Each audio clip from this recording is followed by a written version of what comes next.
We've come to the last chapter of this video series.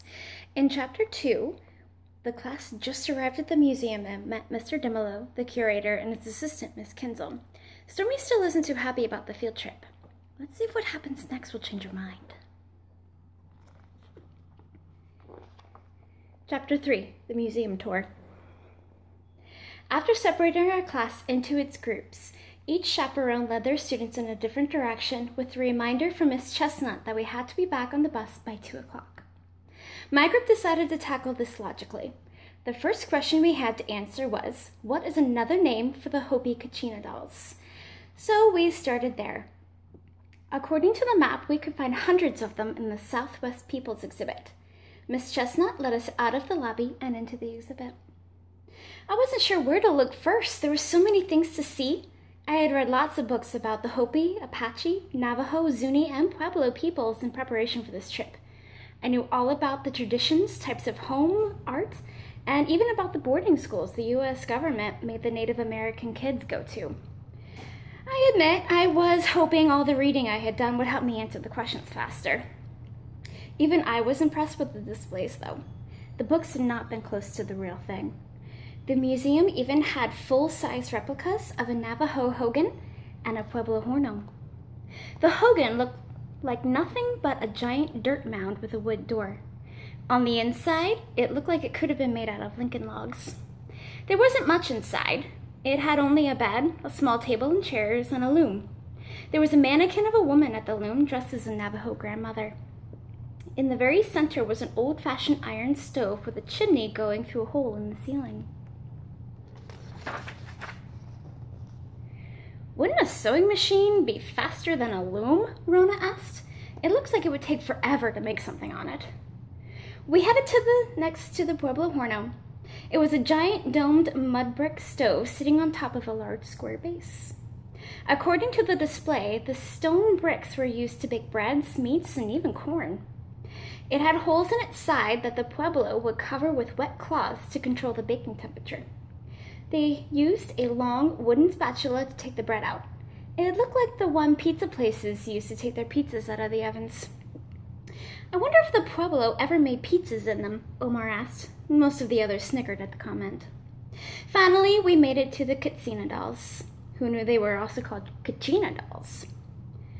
1 question down, 29 more to go. The display said the Hopi carved them out of cottonwood root. Each doll represented a spirit that could take control of rain, wind, and sometimes would act as messengers between humans and spirits. Ellen Jipe wondered if they were faster than email. After another hour of going through the exhibit, we had most of the questions answered. I was starting to see why my dad liked the hands-on approach. Seeing all these artifacts in person was way better than seeing them as pictures on a page. After lunch out in the courtyard, we headed to the new Zuni jewelry exhibit. On the way in, we passed a balding security guard who needed to lay off the donuts in a blue uniform. His badge had crooks engraved on it. He watched as we filed in through the door. The Zuni were well known for their craftsmanship with jewelry, especially their techniques of inlay and petit point, according to one plaque. They used mostly sterling silver and turquoise as their main materials, with red coral and mother of pearl. Sometimes they used pink coral, snail shells, oysters, and ivory. According to another display showing bracelets, the price of the jewelry was not set by how much the silver or turquoise cost like regular jewelry found in stores, but instead by the handiwork that went into it. I turned to point that out to Gabriella since it was one of our questions, but found her drooling over an intricate squash blossom necklace created sometime in the 1920s. I shook my head. Gabriella did love shiny things. Perhaps I would have better luck with Cassie. I found her over by the display for sterling silver knife wing cuff bracelets, jotting down an answer and looking bored. Hey, Cassie. She looked up and smiled. Hey, thank goodness we're almost done. Oh, come on, Cassie, I said cajolingly. Even you have to admit that the lacrosse and surfing exhibits were cool. Yeah, they were interesting. She looked over my shoulder and saw Gabriella snapping picture after picture with her camera phone of the necklaces, rings, bracelets, and earrings on display. Gabriella sure seems to be enjoying herself.